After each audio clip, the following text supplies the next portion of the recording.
Hello good morning बच्चों, welcome back in NR maths classes. बेटा मैं आज आपको इस वीडियो में TV class 8 maths chapter number 5 profit loss and discount start कराऊंगी, जिसके लिए मैंने एक इंट्रोडक्शन का एक छोटा सा वीडियो बनाया है। तो आप इसको देखिए, इससे आपको बहुत सारी चीजें पता चलेंगी। बेटा जब हम किसी चैप्टर को स्टार्ट करते हैं हमें ये नहीं लगना चाहिए कि अरे ये कहाँ से आ गया वो कहाँ से आ गया।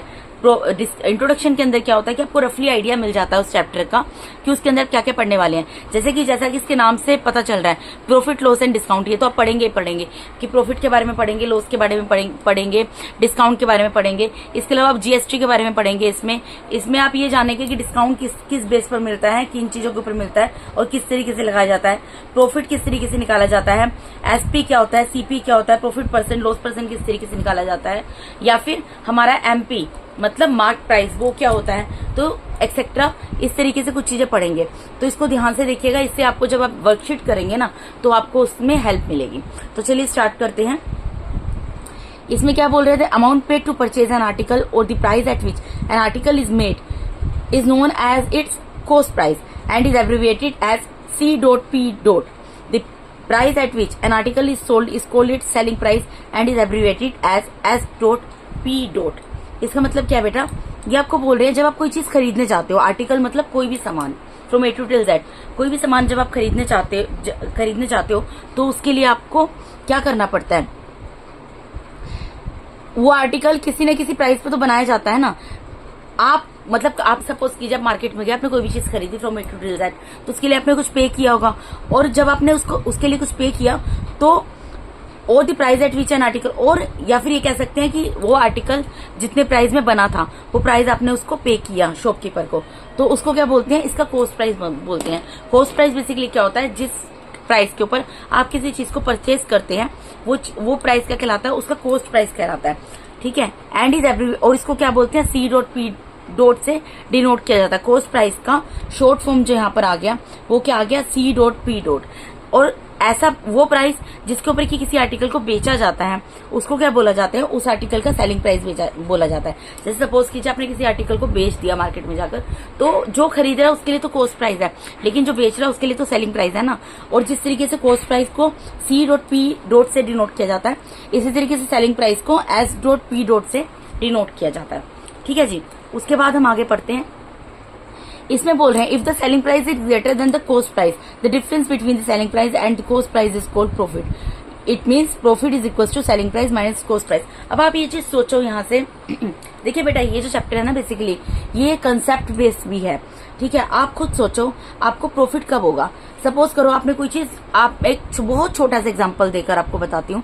सपोज करो आपने कोई चीज 50 रुपीज की खरीदी, ठीक है, तो आपको उसका कॉस्ट प्राइस कितना पड़ा, 50 रुपीज पड़ा, और आपने उस चीज को मार्केट में जाके 60 रुपीज में सेल कर दिया, तो आपको उसका सेलिंग प्राइस कितना पड़ा, 60 रुपीज पड़ा। अब इस केस में क्या हो रहा है, सेलिंग प्राइस जो है यानी जितने की आपने चीज खरीदी थी, आपने तो 50 की खरीदी, ठीक है, लेकिन आपने बेची कितने की, 60 की खरीदी, तो आपको क्या हुआ, आपको 10 रुपीज का प्रॉफिट हुआ ना। तो प्रॉफिट कैसे निकला, आप खुद सोचो। कॉस्ट प्राइस 50 रुपीज था, यानी कि आपने कोई चीज 50 रुपीज में खरीदी और सेलिंग प्राइस 60 था और 60 में बेच दी, तो यानी कि आपने सेलिंग प्राइस में से 10 रुपीज कैसे निकाले, सेलिंग प्राइस में से कॉस्ट प्राइस को माइनस कर दिया, तो आपको पता लगा कि आपके 10 रुपीज बचे और 10 रुपीज क्या आपका प्रॉफिट है। ठीक है, अगर अब इसी तरीके से इसका और इसमें ये इस तरीके से हमने प्रॉफिट निकाल लिया। ठीक है, अभी और अगर आप सपोज इसी एग्जांपल में अगर मैं इसकी बात करूं, लॉस की बात करूं, अभी मैंने आपको क्या बोला, कॉस्ट प्राइस 50 है और सेलिंग प्राइस 60 है। अब मैं आपको बोलती हूँ सेलिंग प्राइस 60 रुपीज और सेलिंग प्राइस 50 और कॉस्ट प्राइस 60 था, यानी कि कोई चीज आपने खरीदी 60 रुपीज में थी लेकिन आपने बेच दी 50 रुपीज में। मतलब अगर हम ज्यादा पैसों में कोई चीज खरीदते हैं उसको कम पैसों में बेचते हैं।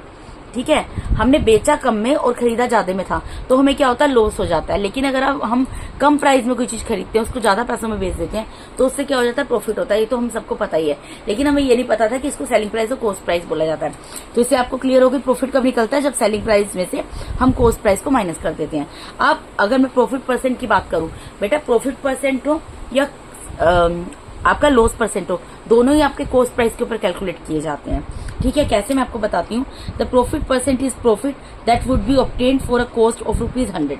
अगर सपोज करो 100 रुपीज की किसी चीज की कॉस्ट है, प्रॉफिट परसेंट क्या होता है कि जो कॉस्ट प्राइस 100 रुपीज होता है उसके ऊपर उसको हम प्राप्त करते हैं, ऑब्टेन करते हैं। जैसे कि प्रॉफिट परसेंट का फॉर्मूला आपको याद करना होगा। प्रॉफिट, यहाँ प्रॉफिट है तो प्रॉफिट आ गया अपॉन में कॉस्ट प्राइस। मैंने आपको बोला है profit percent and loss percent दोनों ही आपके सीपी के ऊपर, सीपी मतलब कॉस्ट प्राइस, एसपी मतलब सेलिंग प्राइस, इनके ऊपर कैलकुलेट होता है। तो अगर प्रॉफिट परसेंट आप निकाल रहे हैं तो प्रॉफिट अपॉन में सीपी मल्टीप्लाई बाय 100 कर देंगे, क्योंकि परसेंटेज की बात हो रही है। ठीक है, अब हम करते हैं सेलिंग प्राइस, सेलिंग लॉस की बात। मैंने भी आपको बताया था, if the selling price of an article is less than the cost price, the difference between the cost price and the selling price is called loss. It means loss is equals to selling price minus cost price. मैंने अब ये आपको जब आपको profit के बारे में बताया था, उसमें ही मैंने आपको साथ में लॉस का भी एग्जांपल दे दिया था। ठीक है, इसका मतलब क्या होता है, जब सेलिंग प्राइस किसी आर्टिकल का, मतलब कोई भी सामान आपने खरीदा है और सेलिंग प्राइस जो है वो कॉस्ट प्राइस से, मतलब जब आपने कोई चीज बेची है, सेलिंग प्राइस सेल की है बाहर जाकर, और आपको जो अमाउंट उसके बदले में मिला है वो कम मिला है, जब किससे कम मिला है, कॉस्ट प्राइस से। यानी वो चीज आपने महंगे में खरीदी थी और सस्ते में जाकर बेच दी, तो क्योंकि आपने महंगी में खरीदी और सस्ते में बेची तो क्या हुआ, आपको तो पैसा कम मिला, तो आपको क्या हो गया, लॉस हो गया। तो कॉस्ट प्राइस और सेलिंग प्राइस का जो डिफरेंस निकलता है, यानी कि अगर हमारा कॉस्ट प्राइस ज्यादा है और सेलिंग प्राइस कम है तो कॉस्ट प्राइस में से सेलिंग प्राइस को माइनस कर देते हैं, तो हमारा लॉस निकल जाता है। ठीक है जी। अब इसी तरीके से यहाँ पे लॉस परसेंट का बताएगा, मैं आपको बोल चुकी हूँ कि आपका कॉस्ट, आपका प्रॉफिट परसेंट हो या लॉस परसेंट हो, दोनों ही सीपी के ऊपर कैलकुलेट किए जाते हैं, कॉस्ट प्राइस के ऊपर कैलकुलेट किए जाते हैं। सेम चीज होगी, the loss percent is the loss that would be made for a cost price of ₹100। यानी लॉस परसेंट वो लॉस होता है जो कि हम कॉस्ट प्राइस ₹100 लेके उसके ऊपर कैलकुलेट करते हैं। फॉर एग्जाम्पल लॉस परसेंट क्या होगा, लॉस अपॉन, जैसे प्रॉफिट परसेंट था, profit upon CP multiply by 100 आया था। अब लॉस परसेंट की बात हो रही है तो लॉस अपॉन में सीपी मल्टीप्लाई बाय 100 आ जाएगा। ठीक है जी। अब उसके बाद कुछ फॉर्मूलाज है बेटा, ये आपको ध्यान में रखने होंगे। Let us recall some more basic relations regarding profit and loss. Profit and loss के बीच में कुछ रिलेशनशिप बिल्ड होते हैं जो कि आपको ध्यान में रखने हैं फॉर्मूले के रूप में। देखिए बेटा, प्रॉफिट अगर होता है, अगर आपको सपोज प्रॉफिट निकालना है, ये क्वेश्चन के ऊपर डिपेंड करता है बेटा, ये किस तरीके से, ये हम कब फॉर्मूला पुट करते हैं। अगर हमें उसके अंदर सीपी दिया हो, प्रॉफिट परसेंट दिया हो, तो प्रॉफिट निकालना हो तो कैसे निकालेंगे, profit is equals to profit percent multiply by CP upon में 100।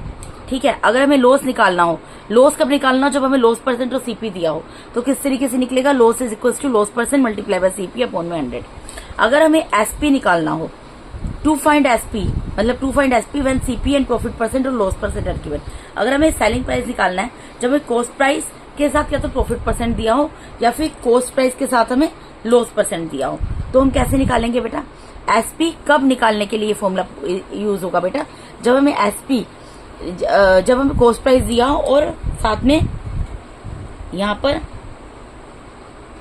प्रॉफिट परसेंट दिया हो, मतलब कॉस्ट प्राइस भी दिया, प्रॉफिट परसेंट भी दिया, तो एसपी का फॉर्मूला क्या होगा, CP multiply by 100 plus profit percent upon 100। Selling price तब निकालने का फॉर्मूला है जब हमें सीपी और प्रॉफिट परसेंट दिया हो, और सेलिंग प्राइस तब निकालने का फॉर्मूला है जब हमारे सीपी और लॉस परसेंट दिया हो। तो उस केस में फॉर्मूला क्या हो जाएगा, CP multiply by 100 minus loss percent upon 100। आप इसको इजीली इस तरीके से याद कर सकते हो, अगर यहाँ पर एसपी आ रहा है तो यहाँ सीपी आएगा। ठीक है, अगर प्रॉफिट परसेंट की बात हो रही है तो ऊपर और नीचे 100 तो आएगा ही आएगा। ठीक है, क्योंकि प्रॉफिट परसेंट की बात हो रही है तो प्रॉफिट को ऐड कर देंगे। अब एसपी निकालना है, इसी तरीके से लॉस परसेंट का भी समझ लो, एसपी निकालना है, सीपी तो आएगा। ठीक है, और ऊपर नीचे 100 आएगा, क्योंकि लॉस परसेंट की बात हो रही है तो लॉस परसेंट को माइनस कर देंगे। प्रॉफिट होता है तो उसको ऐड करते हैं और लॉस होता है तो उसको माइनस कर देते हैं। ठीक है, अब उसके बाद पॉइंट नंबर 4 देखिए। अब ये तो हमने सीपी निकाल लिया, अब अगर हमें एसपी निकाल लिया। अब अगर हमें सीपी निकालना हो, to find CP when SP and profit और लॉस, प्रॉफिट परसेंट और लॉस परसेंट आर गिवन। अगर इसका अपोजिट कर दूं, मुझे सीपी निकालना है जब मुझे एसपी और loss, profit percent and loss percent दिया है। मुझे सीपी कैलकुलेट करना है जब एसपी और प्रॉफिट परसेंट दिया है और जब एसपी और लॉस परसेंट दिया है। तो आप देखो यहाँ पर आपको क्या निकालना है, सीपी निकालना है। सीपी निकालना है तो एसपी तो आएगा ही आएगा, ऊपर नीचे 100 आएगा, एसपी के साथ यहाँ 100 ऊपर मल्टीप्लाई होगा, और नीचे अगर प्रॉफिट हो रहा है तो प्रॉफिट के साथ 100 ऐड हो जाएगा। इसी तरीके से सीपी जब निकालना हो जब एसपी और लॉस परसेंट दिया हो, तो क्योंकि सीपी निकालना है तो एसपी तो आएगा ही आएगा, यहाँ 100 मल्टीप्लाई में होगा, और क्योंकि लॉस है तो 100 में से लॉस परसेंट माइनस हो जाएगा। ठीक है, अब यहाँ पर एक अलग, ये तो हो गए फॉर्मूलाज की बात बेटा। ठीक है, मैंने आपको फिर भी अपनी तरफ से बताया कि जिससे आप इजीली वे में उसको समझ के याद कर सके। ठीक है, ये आपको माइंड में रखने हैं। उसके बाद हम अगली बात करते हैं, in malls and departmental stores every item is tagged with a card and its price is written on it which it is called mark price or M.P. or list price L.P. In order to increase the sale of clear the old stock, sometimes the shopkeepers offer a certain percentage of rebate on the mark price. This rebate is called discount. ठीक है, यहाँ पर ये क्या बोल रहे हैं कि आप मॉल्स में जाते हो, डिपार्टमेंटल स्टोर्स में जाते हो, वहां पर आप देखते हो हर एक आइटम के ऊपर टैग लगा होता है। बेटे टैग किस तरीके से होता है, जैसे ये एक इस तरीके से एक टैग टाइप होता है, इसमें आपको लिखा होगा जैसे कि डिस्काउंट मिल रहा है। सपोज करो कोई चीज है, उसके ऊपर आपको डिस्काउंट मिल रहा है, ठीक है, डिस्काउंट आपको दिखा देते हैं। Discount on mark price, mark price मतलब उसके ऊपर जो प्राइस है, मार्क प्राइस को क्या बोलते हैं, लिस्ट प्राइस। ठीक है, देखो बेटा इसका मतलब क्या होता है कि जब आप मॉल्स और डिपार्टमेंटल स्टोर्स में जाते हो, वहां पर आप देखते हो हर एक आइटम के ऊपर इस तरीके से एक टैग लगा होता है। ठीक है, उसके ऊपर आपको डिस्काउंट दे रहे होते हैं, किसके ऊपर, या तो मार्क प्राइस के ऊपर या फिर लिस्ट प्राइस के ऊपर। लिस्ट प्राइस और मार्क प्राइस एक ही चीज है। इसका मतलब क्या है, जो टैग लगा होता है, आपने उसमें देखा होगा एक कार्ड टाइप लगा होता है, थिक कार्डबोर्ड टाइप कार्ड होता है गत्ते का, and its price is written on it, और उसके ऊपर उसका प्राइस लिखा होता है, जो भी आइटम होता है उसका प्राइस लिखा होता है, जो कि बोला जाता है which it is cold mark price. इसको क्या बोला जाता है, मार्क प्राइस बोला जाता है उस आइटम का, और मार्क प्राइस को क्या बोला जाता है, लिस्ट प्राइस। मार्क प्राइस का एब्रीविएशन जो है वो M.P. है, और लिस्ट प्राइस को एब्रीविएट करके L.P. लिखते हैं। दोनों एक ही चीज है, आपको पेपर में कुछ भी बोल दिया जाएगा, आपको कंफ्यूज नहीं होना है।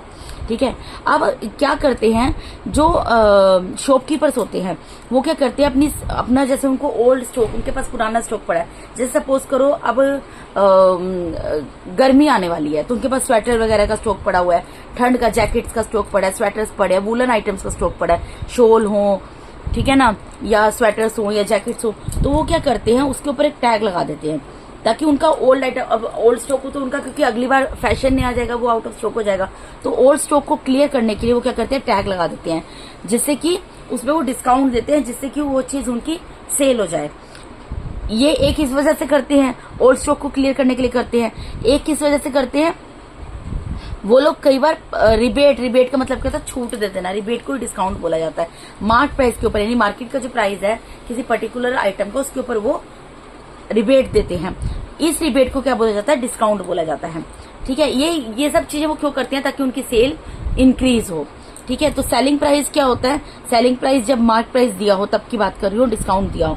मार्क प्राइस माइनस डिस्काउंट, जो उसके ऊपर टैग लगा, सपोज 1000 रुपीज की कोई स्वेटर है जो 1000 रुपीज का है, उसके ऊपर वो बोल रहे हैं कि आपको 10% का डिस्काउंट मिल रहा है, तो 1000 की चीज आपको कितने की पड़ जाएगी, अगर 1000 का 10% निकालेंगे कितना पड़ेगा, 100 रुपीज का पड़ेगा, 100 रुपीज पड़ेगा, और यानी 1000 में से 100 रुपीज माइनस करो तो आपको वो जैकेट जो कि 1000 रुपीज की है, कितने की सेल कर देते हैं, वो 900 रुपीज की कर देते हैं। तो यानी कि सेलिंग प्राइस कैसे निकलता है, मार्क प्राइस माइनस डिस्काउंट। ठीक है, इसका एब्रीविएशन लिख दिया बेटा, सेलिंग प्राइस को S.P. बोलते हैं, मार्क प्राइस को M.P. बोलते हैं, और डिस्काउंट तो डिस्काउंट ही बोलेंगे। अब इसी में से अगर डिस्काउंट का फॉर्मूला आप निकाल लो, यहां से देखो ये डिस्काउंट माइनस में है, इधर चला जाएगा प्लस में आ जाएगा, मार्क प्राइस अपनी जगह पर है, ये सेलिंग प्राइस प्लस में है तो इधर जाके माइनस हो जाएगा, तो इसी में से डिस्काउंट का फॉर्मूला भी आपको बन गया। ठीक है, अगर आपने ये एक फॉर्मूला याद कर लिया, इसमें से ये फॉर्मूला निकल गया बेटा आपका। डिस्काउंट परसेंट, जिस तरीके से प्रॉफिट परसेंट और लॉस परसेंट हमारा सीपी के ऊपर कैलकुलेट होता है, कॉस्ट प्राइस के ऊपर कैलकुलेट होता है बेटा, उसी तरीके से हमारा डिस्काउंट परसेंट जो होता है, क्योंकि देखो ये क्यों कैलकुलेट होता है, आप इस चीज को लॉजिकली समझो। प्रॉफिट परसेंट और लॉस परसेंट हमारा हमेशा सीपी के ऊपर क्यों कैलकुलेट होता है, क्योंकि वो कॉस्ट प्राइस के ऊपर भी पता चलता है हमें कि प्रॉफिट परसेंट है या लॉस परसेंट है। ठीक है ना, वो हमें उसके ऊपर पता लगता है, क्योंकि वो सी के ऊपर कैलकुलेट किया जाता है, सीपी के ऊपर कैलकुलेट किया जाता है, इस वजह से उसमें सीपी यूज होता है। लेकिन डिस्काउंट परसेंट, जो डिस्काउंट होता है वो हमारा किसके ऊपर कैलकुलेट किया जाता है, एमपी के ऊपर, क्योंकि हमें डिस्काउंट किसके ऊपर मिलता है, एमपी के ऊपर ही तो मिलता है। इसको एलपी भी बोल सकते हैं, लिस्ट प्राइस, इसलिए डिस्काउंट परसेंट हमेशा एमपी के ऊपर कैलकुलेट किया जाता है। डिस्काउंट परसेंट का फॉर्मूला होगा discount upon MP multiply by 100। जैसे प्रॉफिट परसेंट था profit upon CP multiply by 100, loss percent था loss upon CP multiply by 100, इसी तरीके से डिस्काउंट परसेंट आ जाएगा आपका discount upon MP multiply by 100। ठीक है, अब डिस्काउंट का फॉर्मूला क्या होगा बेटा, ये तो डिस्काउंट परसेंट का फॉर्मूला हो गया, डिस्काउंट का फॉर्मूला होगा MP mark price multiply by discount percent upon में 100। डिस्काउंट का फॉर्मूला जब एमपी और डिस्काउंट परसेंट दिया हो तो होता है mark price multiply by discount percent upon में 100। अब अगर एसपी निकालना हो यहाँ पर आपको सेलिंग प्राइस निकालना हो, वो कैसे निकालोगे? सेलिंग प्राइस आपको एमपी दिया हो, डिस्काउंट परसेंट दिया हो, तो एमपी मल्टीप्लाई में ब्रैकेट में 100 माइनस डिस्काउंट परसेंट अपॉन में 100। ये सब फॉर्मूलाज बेटा आपकी बुक में भी दिए होंगे, ठीक है। आपको अच्छे तरीके से इनको याद करना है, समझना है, अपने माइंड में रखना है। एमपी क्या होता है बेटा? Selling price multiply by 100 upon में 100 माइनस डिस्काउंट परसेंट। ये आपको खुद से बेटा लर्न करने पड़ेंगे फॉर्मूलाज, ठीक है। उसके बाद जीएसटी की बात करते हैं। जीएसटी क्या होता है बेटा? गुड्स एंड सर्विसेज टैक्स, ठीक है। गुड्स एंड सर्विसेज के ऊपर जो हमें टैक्स, कोई भी चीज, कोई भी जो अपने गुड्स हो, मतलब अपने सामान के ऊपर अपनी जो सर्विसेज हमें प्रोवाइड करता है उसके ऊपर टैक्स चार्ज करता है, उसको बोलते हैं गुड्स एंड सर्विसेज टैक्स। इस charge on the cost price of an article, वो किसके ऊपर चार्ज किया जाता है? जो भी आर्टिकल है, जो भी सामान आप लेते हैं उसकी कॉस्ट प्राइस के ऊपर चार्ज किया जाता है, ठीक है। तो इट इज कैलकुलेटेड एज, इसको कैसे कैलकुलेट किया जाता है? अमाउंट ऑफ जीएसटी कैसे निकलता है? GST percent upon 100 multiply by CP, ये भी सीपी के ऊपर कैलकुलेट किया जाता है, ठीक है। तो अमाउंट ऑफ जीएसटी अगर निकालना हो कैसे निकालेंगे? GST percent upon 100 multiply by C dot P dot, यानी CP cost price, and it is added to the cost price of an article. और इसके बाद इसको निकालने के बाद जो अमाउंट होता है जीएसटी का, उसमें उसको किस में ऐड कर लिया जाता है? जो आर्टिकल है, जिसके ऊपर, जिस भी आर्टिकल की हम बात कर रहे हैं, ठीक है, उसके कॉस्ट प्राइस के अंदर उसको ऐड कर लिया जाता है। तो बेटा इंट्रोडक्शन में केवल इतना ही मैं आपको पढ़ाऊंगी। अगर आप मेरे चैनल पे नए हैं, मैंने आपको इस वीडियो के अंदर बेसिकली नया चैप्टर स्टार्ट कराया है, chapter number 5 from DAV class 8 profit loss and discount. इसका इंट्रोडक्शन मैंने आपको कराया है। अगर आप मेरे चैनल पे नए हैं तो काइंडली मेरे चैनल को सब्सक्राइब कीजिए। अगर आप लोगों को मेरा टीचिंग मेथड अच्छा लगता है तो मेरे वीडियोस को ज्यादा से लाइक कीजिए और अपने फ्रेंड्स के साथ शेयर कीजिए। अगर आप लोगों को किस तरीके का कोई डाउट है तो अपनी क्वेरी आप कमेंट बॉक्स में पुट कर सकते हैं, उसको डेफिनेटली सॉर्ट आउट करूंगी बेटा। Once again thank you so much for watching my YouTube video. Thank you so much, God bless all of you.